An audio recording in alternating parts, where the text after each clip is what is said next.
The moment my brother Gabriel dumped an entire cooler of ice water over my head during our father-daughter dance, I knew my wedding day was ruined. My name is Emery, and this is the story of how my little brother's harmless prank changed both our lives forever. It's just a joke, sis. Lighten up. Gabriel's words rang through the reception hall as mascara streamed down my face, my perfectly styled hair now a dripping mess. My white dress clung to my body, transparent in places it shouldn't be, while my father stood there shocked, his rented tux soaked through. "What the hell is wrong with you?" Marcus, my new husband, rushed to my side with napkins, his face red with anger. "Have you completely lost your mind?" Gabriel just laughed, high-fiving his equally immature friends. "Come on, it's a wedding tradition. The bride needs something cold, right?" My mother Esther hurried over, absolutely mortified. "Gabriel Ryan, what have you done? This is your sister's wedding." I stood there shivering, watching my carefully planned reception dissolve into chaos. The string quartet stopped playing. Guests whispered and pointed.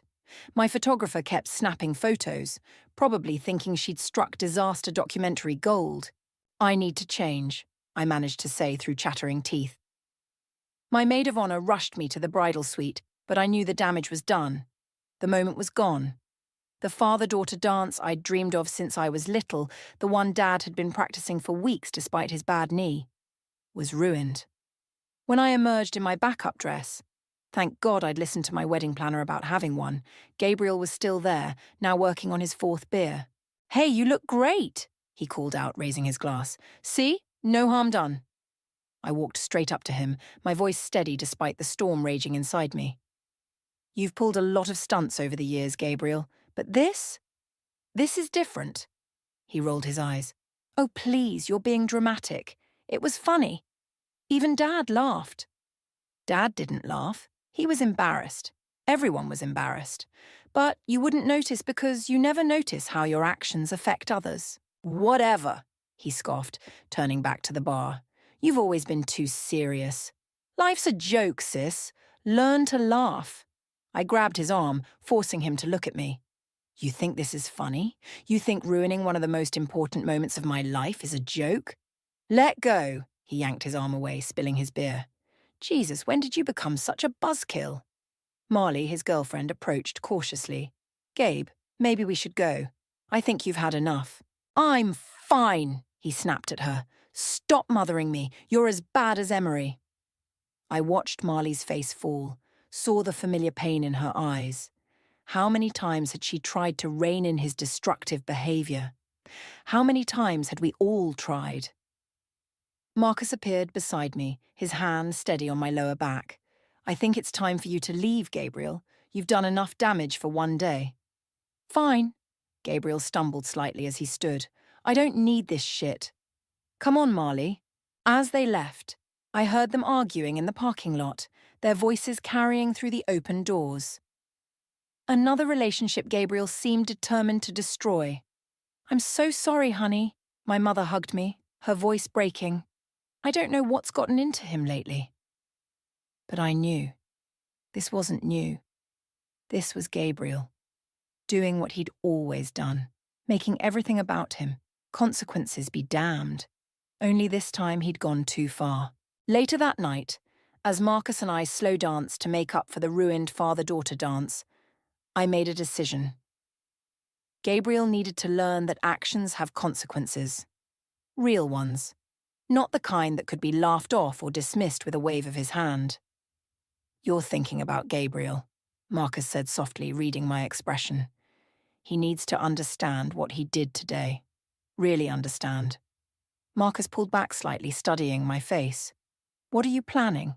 "Nothing yet," I replied, but my mind was already working. "But when the opportunity comes, I'll be ready." Sometimes the best revenge isn't about getting even. It's about making someone face themselves in the mirror. "Just don't let it consume you," Marcus warned, pulling me close again. "He's still your brother." "Yes," I whispered, watching the remaining guests enjoy themselves, trying to salvage what was left of our reception. "He is my brother, and that's exactly why this matters so much." Little did I know then that my chance for revenge would come sooner than expected, and it would change everything, not just for Gabriel, but for all of us.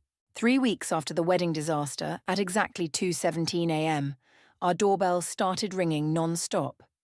Marcus and I were just settling into our new home, still surrounded by unpacked boxes and wedding gifts. "Who the hell?" Marcus mumbled, reaching for his phone. The doorbell kept buzzing, now accompanied by heavy pounding. I checked our security camera feed and felt my stomach drop. It's Gabriel, and oh God, he's drunk. Through the camera, I watched my brother sway on our front porch, repeatedly hitting the doorbell with one hand while clutching a half-empty bottle in the other. "Don't answer it," Marcus said, but I was already heading downstairs. When I opened the door, Gabriel practically fell inside. "Hey, sis," he slurred, stumbling past me. "Nice house. Wedding present from Mum and Dad, right? Must be nice being the favourite." "Gabriel, it's the middle of the night. What are you doing here?" He wandered into our living room, leaving muddy footprints on our new carpet. "Marley kicked me out. Can you believe that? Said I'm destructive and need help. Whatever that means. You drove here drunk." I noticed his keys dangling from his finger. "Nah, took a cab." "Man, not stupid." He collapsed onto our couch, spilling some of his drink. "Just grab my car from the bar first, it's out front." Marcus appeared, now fully dressed. "I'll move his car into the driveway before it gets towed." Gabriel tossed the keys, missing Marcus completely. They clattered against a wedding photo on the wall, the one salvageable picture from after his prank. "Sorry about your fancy party, by the way," Gabriel mumbled, noticing the photo. "But hey, at least people will remember it, right?" I stood there, watching my brother's glazed eyes struggle to focus, and suddenly saw my opportunity. "You can stay tonight," I said, ignoring Marcus's surprised look. "Really?" Gabriel perked up. "Thought you were mad at me." "Oh, I am. But you're still my brother, and you're clearly in no state to go anywhere." Marcus pulled me aside. "Are you sure about this? He's not exactly stable right now." I squeezed his hand. "Trust me, he needs to see some things clearly, and maybe this is the perfect chance." When we returned to the living room, Gabriel was trying to drink from his now empty bottle. "Where's Marley?" he asked, nobody in particular. "She usually takes care of me when I'm like this." "Maybe that's the problem," I said, taking the bottle away. "Maybe it's time you took care of yourself." "What's that supposed to mean?" "It means you're sleeping on the couch tonight. And tomorrow we're going to have a real conversation about everything, including the wedding." Gabriel groaned. "Not this again. It was weeks ago. Let it go." "Oh, I'll let it go," I said, tossing him a blanket, "right after you understand exactly what you did. Sleep well, brother dear." As I turned to leave, he called out, "You know what your problem is, Emery. You think everything has to be perfect. Life isn't perfect. It's all one big joke." I paused at the stairs. "No, Gabriel. Life isn't a joke. But tomorrow I'm going to show you what one really looks like." Marcus followed me upstairs. "What are you planning?" "Remember how Gabriel always said I was too serious? How I needed to learn to take a joke?" I started gathering supplies from our bathroom. "Well, I'm going to give him exactly what he wants. Starting tomorrow, everything's going to be one big joke." "Emery, don't worry," I said, filling a bucket with ice water. "I'm not going to hurt him. I'm just going to help him see himself clearly. Very, very clearly." From downstairs came the sound of Gabriel's loud snoring, punctuated by occasional mumbles about Marley. "He's hit rock bottom," Marcus observed. "Maybe this isn't the best time to—" "It's exactly the right time," I interrupted. "Rock bottom means he has nowhere else to go but up. And I'm going to make sure he does exactly that, whether he wants to or not." I set the bucket by our bed ready for tomorrow's wake-up call. He wants jokes? Fine. But this time, I'm going to make sure he understands the punchline. As I lay in bed listening to my brother's drunken snores echo through our new home, I felt a strange mix of anger and hope. Gabriel had always been the family's chaos factor, the one who turned everything into a game. Now it was my turn to play, and I intended to win. "Just promise me one thing," Marcus said as he turned out the light. "Promise this won't turn into something you'll regret." "I promise." I whispered, already planning tomorrow's lessons in karma. This isn't about revenge anymore. It's about finally making my little brother grow up. At exactly 6 a.m., I dumped the bucket of ice water over Gabriel's head. His screams probably woke the entire neighborhood. What the hell? He shot up from the couch, dripping and shivering. Are you insane? Oh, come on, I said, mimicking his wedding day tone perfectly. It's just a joke. Learn to laugh, brother. Gabriel wiped his face, hungover and miserable. Very funny. Where's the bathroom? I think I'm going to be sick. Down the hall. But hurry up. We're having breakfast in 15 minutes. We're what? No, I need to go home and... And what? Face Marley? Sleep it off? Run away from another mess you've made? I started pulling open curtains, letting in the harsh morning light. Not this time. You wanted to crash here, so now you're going to experience the full hospitality of Casa Emery. Marcus came downstairs, already dressed for work. Morning, sunshine, he called to Gabriel, who was stumbling toward the bathroom. Sleep well? The sounds of retching answered his question. You don't have to go to work today, I told Marcus quietly. I can handle this. Are you kidding? And miss the show? He kissed my cheek. Just go easy on him, okay? He looks rough. 20 minutes later, Gabriel sat at our kitchen table, still damp, nursing a cup of black coffee while I deliberately made the loudest breakfast possible. Who wants eggs? I practically shouted, banging pots and pans. I'm thinking scrambled, with extra onions and garlic. Gabriel groaned, holding his head. Please stop. Stop?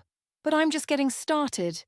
Hey, remember that time you played your drum set at 3 a.m. because you thought Mum and Dad needed more music in their lives? His phone buzzed, Marley's face appearing on the screen. Gabriel reached for it, but I was faster.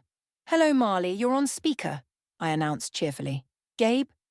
Marley's voice was tired, worried. Where are you? I've been calling all night. He's safe, I answered. Having breakfast at my place, want to join us? Don't, Gabriel warned, but Marley was already responding.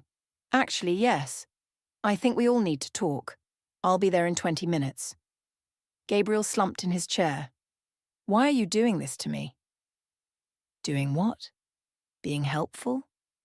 Involving myself in your personal life? Making everything into one big joke? I set a plate of eggs in front of him, the smell making him pale. Isn't that what family does? This is about the wedding, isn't it? Oh, now he gets it. Give the man a prize. I clapped loudly, making him wince. But no, Gabriel, this isn't just about the wedding. This is about every time you've turned someone else's moment into your comedy show. Every time you've hurt people and laughed it off. The doorbell rang, Marley early and determined. She looked like she hadn't slept either. Perfect timing, I ushered her in. We were just discussing Gabriel's greatest hits. Want to add any to the list? Emery, please, Gabriel started, but Marley cut him off. How about last month's dinner with my parents? She said, sitting down, when you thought it would be hilarious to tell them about our sex life. Or my graduation, I added, when you set off the fire alarm because the ceremony was too boring. The Christmas you sold Dad's vintage watch for concert tickets? Mom's 50th birthday party? Gabriel stood up suddenly, swaying slightly. I get it, okay? I'm a screw-up. Is that what you want to hear? No, I said firmly. What I want is for you to actually get it. To understand that your actions hurt people. Real people. People who love you. Love me? He laughed bitterly. Right. That's why you're torturing me with this intervention. Gabe, Marley's voice softened. We're here because we care. Because we can't keep watching you destroy yourself and everyone around you. I don't need this. He grabbed his keys from the counter. I'm out. I blocked his path. Your car's staying here. You're still drunk from last night. Fine, I'll walk. To where, Gabriel? Your apartment that you got kicked out of. Your job that you're probably losing. Your girlfriend who's at her breaking point. He stopped, his back to us, shoulders tense. For a moment I thought he might cry. Instead he turned around with that familiar, mocking smile. At least I know how to have fun. When's the last time either of you just let loose? Stopped being so damn perfect all the time? This morning, I replied calmly. With the ice water. Pretty fun, right? His smile faltered. Before he could respond, his phone buzzed again, this time with a call from his boss. "Want to put that on speaker too?" I asked. "Or are you ready to have a real conversation about where your life is heading?" Gabriel stared at his ringing phone, the weight of his choices finally seeming to sink in. And for the first time since I could remember, he didn't have a joke to hide behind. Gabriel let his phone ring out, then slumped back into his chair. "I got fired, didn't I?" "Probably," I said, sitting across from him. "Just like you probably lost your apartment, and you're probably about to lose Marley too." "I'm still here," Marley said quietly. "For now." The morning light streamed through our kitchen windows, highlighting the dark circles under Gabriel's eyes, the stubble on his chin, the stains on his rumpled shirt. He looked older suddenly, worn down. "Remember Dad's funeral?" he asked unexpectedly. "Gabriel, don't," I warned, but he continued. "Remember what Mom said to me, right after the service?" I did remember. It was 5 years ago, but the memory was crystal clear. She was grieving. We all were.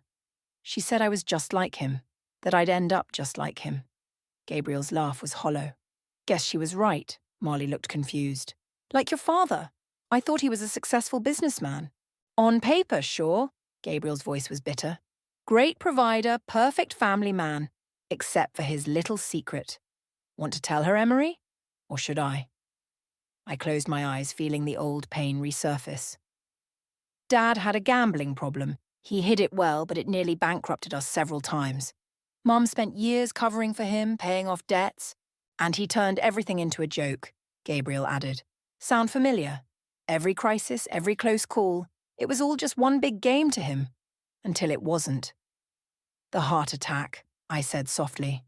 "The heart attack," Gabriel echoed. "Right after Mom found out about the second mortgage he'd taken out without telling her. But hey, at least he died laughing, right?" Marley reached for his hand, but he pulled away. "Why didn't you ever tell me?" "Because it's easier to be the family clown than the family failure," I answered for him. "Isn't that right, Gabriel?" He stood up abruptly, pacing our kitchen. "You don't get it. You were always the strong one, the responsible one. I was just there, making people laugh because at least then they weren't disappointed in me." "And the wedding?" I pressed. "What was that about?" "I don't know," he exploded. "Maybe because everyone was talking about how perfect you are, how amazing your life is. Maybe because Dad would have loved it. One last big joke to lighten the mood." "Or maybe," I said, standing to face him, "you were scared. Scared that people might actually expect something real from you. Something meaningful." "Like what?" "Like a genuine relationship," Marley interjected. "Like a real career instead of jumping from job to job. Like being the person I know you can be when you're not hiding behind your pranks." Gabriel stopped pacing, staring out our kitchen window at the morning traffic. "What if I don't know how to be that person?" "Then you learn," I said firmly, "starting now." "How?" "By having you dump ice water on me and force me to face my demons over breakfast." "No. By staying here for a while." Both Gabriel and Marley turned to stare at me. "What?" Gabriel asked. "You need a place to stay. We have a spare room, but there are conditions." "Of course there are," he muttered. "You get a job, a real one. You start therapy, and you face everything you've been running from." "And if I don't?" "Then you're on your own. Completely. No more family bailouts. No more second chances. No more Marley waiting in the wings hoping you'll change." The silence that followed was heavy with possibility. Outside, a neighbour's kid rode past on his bike, laughing. Gabriel watched him, his expression unreadable. "The spare room still has boxes in it," he said finally. "We can move them." "And Marcus is okay with this?" "He will be." Gabriel turned to Marley. "What about us?" She stood up, gathering her purse. "That depends on you."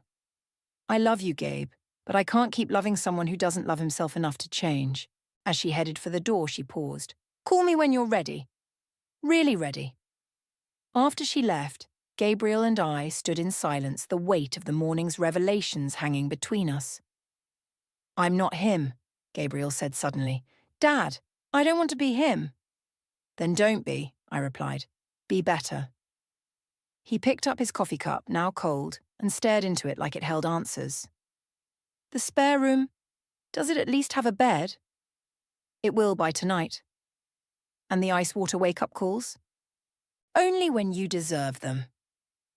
For the first time that morning, his smile was genuine, small but real. I really messed up your wedding, didn't I? Yes, you did, but maybe we can both get something better out of this mess. Like what? Like my brother back. The real one, not the joke version. 2 weeks into Gabriel's stay, I found him sitting on our front porch at dawn, talking to our neighbour Joseph. I paused at the door, coffee in hand, listening. So, you just gave it all up? Gabriel asked. The drinking, the parties? Joseph nodded, his weathered face serious. Had to. Lost my family, my career as a counsellor. Hit rock bottom hard. But sometimes that's what it takes to realise you're digging your own grave. How'd you climb out? One day at a time. Started counselling troubled kids again, but this time with real understanding. Nothing teaches empathy like falling apart yourself. I stepped outside, making my presence known. Morning, Joseph. Coffee? No thanks, heading to the centre soon. Got a full day of sessions. He stood, patting Gabriel's shoulder. Think about what I said about the meetings. They help. After Joseph left, Gabriel turned to me. Did you plan this? Plan what? Having an inspirational recovering alcoholic next door? Someone who just happens to be a counsellor? I sat beside him smiling. Contrary to what you might think, I don't actually control the universe. Joseph moved in last year, but he's right about the meetings. I'm not an alcoholic, Gabriel protested. No, you're just someone who ruins important events while drunk, loses jobs because of hangovers, and got kicked out of his apartment for throwing beer-soaked parties. Point taken, he sighed, watching the sunrise. I had that job interview yesterday. And I got it. Assistant manager at the sports store. Not exactly a career, but it's a start, I finished. Did you tell Marley? Left her a voicemail, she hasn't called back. Give her time. She's seen a lot of false starts. Gabriel pulled out his phone, showing me a text. Mum wants to visit. My stomach tightened. Are you ready for that? No. But Joseph said something interesting. He said, avoiding hard conversations is like leaving an infected wound untreated. It only gets worse. Smart man. Yeah. Gabriel stood up, stretching. I'm going to one of those meetings today, the ones Joseph mentioned. Want to come with me? I nearly dropped my coffee. You're serious? Don't make a big deal out of it. I need to try something different.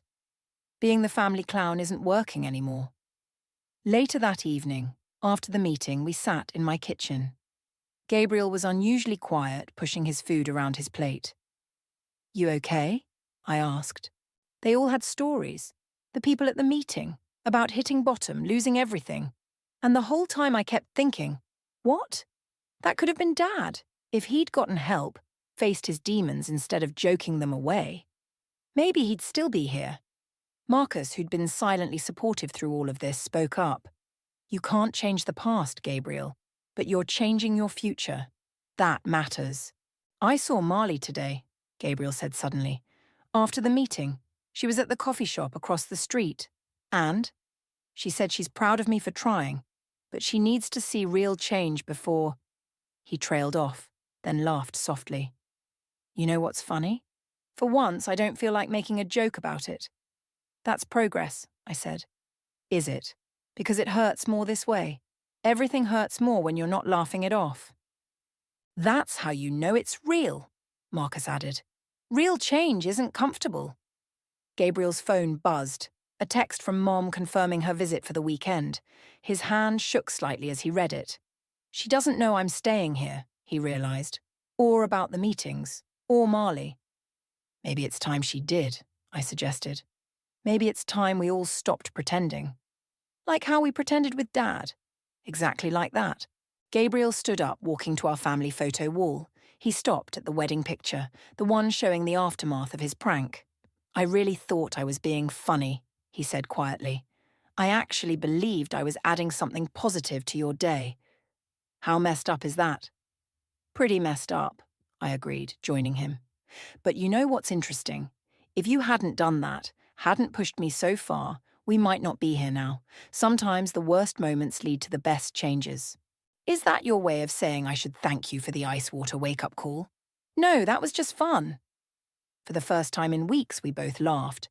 Not the forced laughter of deflection or the bitter laughter of pain, but genuine, healing laughter. I'm scared about Mum's visit, Gabriel admitted. I know, but this time, you're not facing it alone. He nodded, then straightened his shoulders. I should call Marley. Tell her about the meeting. No jokes, no excuses. Just truth. Good idea. As he headed upstairs to make the call, I realized my plan for revenge had transformed into something else entirely. Something more like redemption. Mom arrived on Saturday morning with her signature apple pie and an armful of tension. The moment she saw Gabriel opening our front door, she froze. What are you doing here? She asked, her voice tight. I live here for now? Gabriel took the pie from her. Need help with your bags? She stepped inside, looking around as if searching for damage. Emery didn't tell me you were staying here. That's because I asked her not to, he said. We need to talk, Mom. I emerged from the kitchen, wiping my hands on a towel. Hi, Mom. Coffee's ready. The three of us sat at the dining room table, the untouched pie between us like a barrier. Marcus had conveniently found errands to run, giving us privacy. How long has this been going on? Mom asked, stirring her coffee endlessly. About 3 weeks, I answered. Since the night Marley? Since I hit bottom, Gabriel interrupted. That's what they call it in the meetings. Mom's spoon clattered against her cup. Meetings? What meetings? AA. Well, technically NA, Narcotics Anonymous. They're more about all kinds of addictions, including gambling. The word hung in the air like smoke. Mom's hands began to shake. Don't, she warned. Don't you dare bring that up. Why not? Gabriel's voice was steady. We never talked about it when Dad was alive. We never talked about it after he died. We just kept pretending everything was fine. Because it was fine, Mom stood up abruptly. Your father provided for us. He loved us. He was sick, Mom, I said gently, and now Gabriel's getting help so he doesn't follow the same path. This is ridiculous. Gabriel doesn't have a gambling problem. No, Gabriel agreed. I have a different problem. I turn everything into a joke because I'm terrified of being serious, of facing reality. Just like Dad did. Mom's face crumpled. You're nothing like him. I'm exactly like him, or I was becoming him. The deflection, the running away, the ruining important moments because I couldn't handle genuine emotion. Remember Emery's wedding? That was just a prank. It wasn't just a prank. Gabriel's voice rose. It was me, sabotaging something beautiful because I couldn't stand feeling inadequate. Because every time I see Emery succeeding, being happy, I remember what you said at Dad's funeral. Mom sank back into her chair. What I said? That I was just like him, that I'd end up just like him. I was grieving, Mom whispered. I was angry and hurt and right, Gabriel finished. But I don't want to be right anymore. I'm getting help. I'm facing things, and I need you to face them too. Tears started rolling down Mom's cheeks. Your father tried so hard to change. He just couldn't. Because he tried alone, I said. Because we all kept his secrets, laughed at his jokes, pretended everything was okay. And look at us now, Gabriel added. Still pretending, still avoiding, still hurting. Mom reached across the table, taking Gabriel's hand. I'm sorry about what I said at the funeral, about not seeing what was happening to you. I'm sorry too, he squeezed her hand, for becoming everyone's worst fear instead of proving them wrong. Tell her about your job, I prompted. As Gabriel shared his progress, the job, the meetings, the conversations with Joseph, Mum's expression shifted from pain to something like hope. And Marley? She asked. We're talking. Really talking. Not just me making jokes and her pretending to laugh. She came to dinner last night. Here. Yeah. She's been helping me learn how to be real, even when it hurts. Mom turned to me. This was your plan all along, wasn't it? Taking him in, forcing him to face everything. Actually, my plan was revenge, I admitted. But sometimes life has better ideas. I'm proud of you, Mom said to Gabriel. Your father, he would be proud too. Not of who you are becoming, but of who you're choosing to be now. Gabriel stood up, walking to the window. Joseph says change is like the sunrise. It happens gradually, then all at once, and you have to keep choosing it every day. Smart man, this Joseph, Mom observed. He is, I agreed. He's showing Gabriel there's a different way to be strong, a different way to be a man than what we grew up seeing. Mom finally cut into her pie, serving us each a piece. Well then, I suppose we have a lot of catching up to do. Real catching up, no more pretending. As we ate, the conversation flowed more freely than it had in years. There were tears, yes, but also genuine laughter, the kind that heals instead of hides. Through it all, I watched my brother's face, seeing glimpses of the person he was becoming. The person who, maybe, he'd been all along, beneath all those layers of jokes and deflection. 2 months after Mom's visit, I stood in the back of a community centre meeting room, watching Gabriel receive his 60-day sobriety chip. Marley sat beside me, clutching my hand. I never thought I'd see this, she whispered. He's actually doing it. Gabriel stepped up to the podium, the small bronze chip catching the fluorescent light. Hi, I'm Gabriel, and I'm an addict. Hi, Gabriel, the room responded. Not to drugs or alcohol, specifically, he continued, though those were definitely symptoms. I was addicted to running away, to turning everything into a joke because reality was too scary to face. Joseph, sitting in the front row, nodded encouragingly. 2 months ago, I ruined my sister's wedding. Dumped ice water on her during the father-daughter dance because I couldn't handle seeing someone else's perfect moment. I thought I was being funny. I wasn't. I was being a coward. He paused, taking a deep breath. My dad died 5 years ago. He was also a coward, hiding behind jokes and schemes until it killed him. I thought following in his footsteps was my destiny. But my sister, she showed me another way. Actually, she forced me to see another way. Laughter rippled through the room. She dumped ice water on me too. Karmic justice, right? But then she did something harder. She made me stay, made me look in the mirror, made me face every person I'd hurt with my jokes. Marley's grip on my hand tightened. Today, I have a steady job. I'm rebuilding relationships I nearly destroyed. I'm learning to sit with uncomfortable feelings instead of drowning them in alcohol or deflecting them with humor. And yeah, sometimes I still want to run. Sometimes I still want to turn everything into a joke. But now I know there's a difference between laughing with people and laughing at their expense. He held up his chip. This isn't just for sobriety. It's for 60 days of choosing to be real. 60 days of facing myself in the mirror. 60 days of trying to become someone my father never had the chance to be. After the meeting, we gathered in the parking lot. Joseph hugged Gabriel, whispering something in his ear that made him smile. I have something for you, Gabriel said to me after Joseph left. He pulled out an envelope. Open it. Inside was a check for the exact amount my wedding had cost.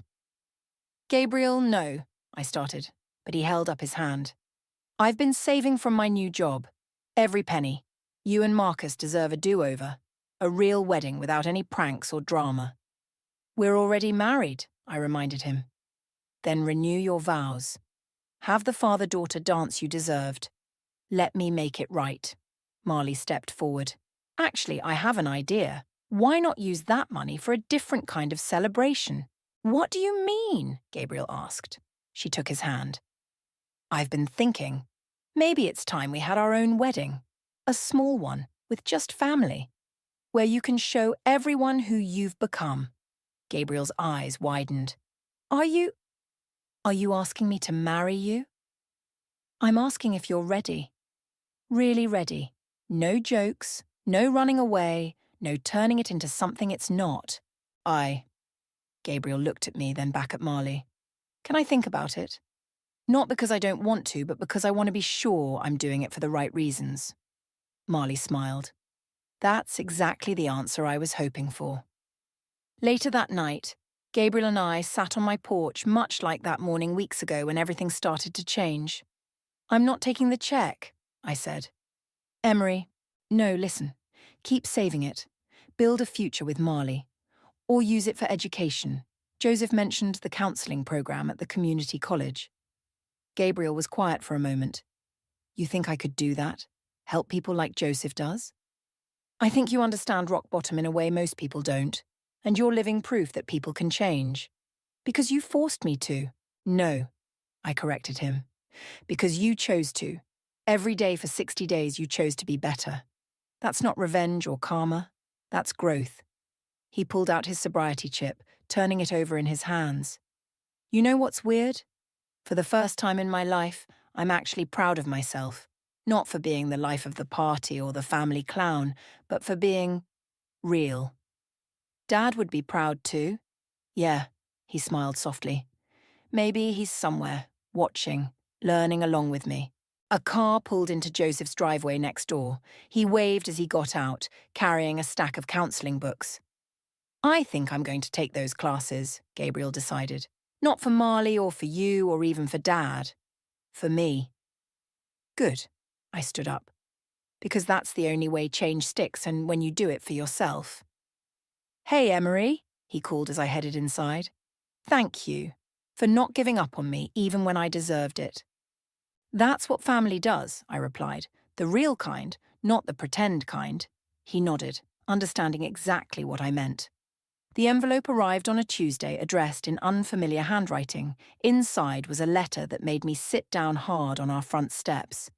"Dear Emery," it began. "You don't know me, but I'm one of your brother's students from his counselling internship. I wanted to thank you." Marcus found me there, still reading. "Everything okay?" I handed him the letter. "Read it." "He told us about your wedding," the letter continued. "About how you turned his prank into a wake-up call.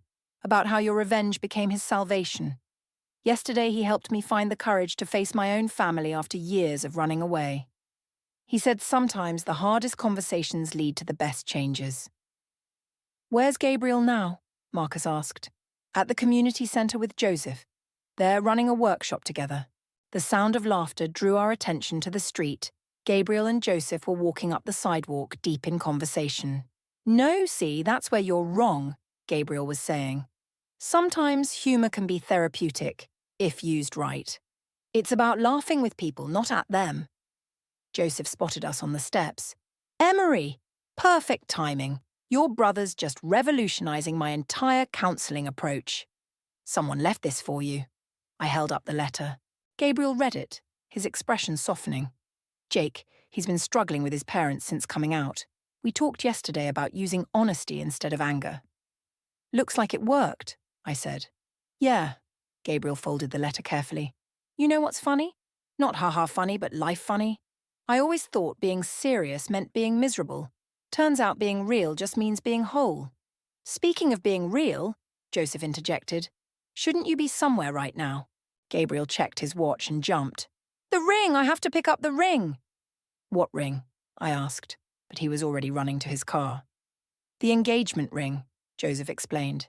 "He's asking Marley tonight, properly this time, with a real plan and everything." "Does she know?" "No, but she's been helping him plan this workshop series on family reconciliation. He's going to propose after they present it together." I shook my head, smiling. From wedding crasher to wedding planner. Who would have thought? "Actually," Joseph's eyes twinkled, "he's planning something for you too. A surprise vow renewal ceremony. Small, intimate, just family. He's been working with your mum on it for weeks." "Of course he has," I laughed, but this time I trust him with it. Later that evening, my phone buzzed with a text from Marley, a photo of her hand wearing a simple engagement ring, followed by, "He did it right this time. No jokes, just love." I showed Marcus the message. "Remember when I wanted revenge?" "You got it," he replied. "Just not the way you expected." "The best revenge is living well," Joseph quoted from our porch swing, where he'd stayed to chat. Or in Gabriel's case, helping others live well. My phone buzzed again, this time a text from Mom. "Your brother just called. He's crying happy tears. Real ones. Thank you for saving him." I didn't save him, I typed back. He saved himself. I just showed him it was possible. The next message was from Gabriel. Meeting tomorrow at 7, bringing a new person. Dad would be proud of us both. I looked up at our house, remembering that drunk, broken man who'd shown up on our doorstep months ago. The brother who'd turned my wedding into a disaster. The son who'd been following our father's self-destructive path. You know what the real revenge was? I said to Marcus and Joseph, breaking the cycle, turning pain into purpose. That's not revenge, Joseph smiled. That's redemption. My phone lit up one last time. A message from an unknown number. Hi, this is Jake. Your brother said I should reach out. Said sometimes family needs to be chosen, not just born into. Would you and Marcus maybe want to come to dinner? My parents are finally ready to talk. As I typed my reply, I realized that my plan for revenge had created something far more powerful than I'd intended. It had created a chain of healing that was reaching far beyond our family. Ready to head in? Marcus asked. Almost, I said, taking one more moment to sit with the peace of this evening. No ice water needed, no jokes necessary, no pain to hide from. Just truth, just growth, just love. And somewhere, I knew Dad was watching, finally learning how to face life without hiding behind laughter. Finally understanding that the best jokes aren't the ones that hurt, but the ones that heal. That's the thing about real revenge. Sometimes it looks exactly like forgiveness.